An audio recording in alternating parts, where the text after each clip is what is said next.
Setting the upper and lower limits on the Acmeda wired motor. After pairing the motor to the remote and the roll direction is correct, you will need to set the upper limit first. Hold up for continuous travel or tap up for incremental travel. Hold stop and up simultaneously on the remote until you get a response.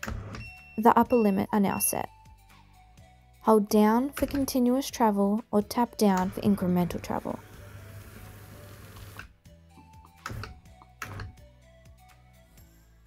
Hold down and stop simultaneously on the remote until you get a response. Both limits are now set. If there is no response after holding two buttons simultaneously, your remote is locked. Search our channel for Acmeda Remote Unlock. To delete all limits, search our channel for Acmeda Delete All Limits.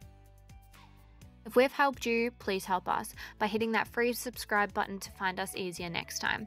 Won't cost you anything, but will most certainly help us a lot. We're not just a YouTube channel, we are real people making real products. Speedy Blinds is a super quick blinds and curtains manufacturer in Melbourne, and we don't muck around.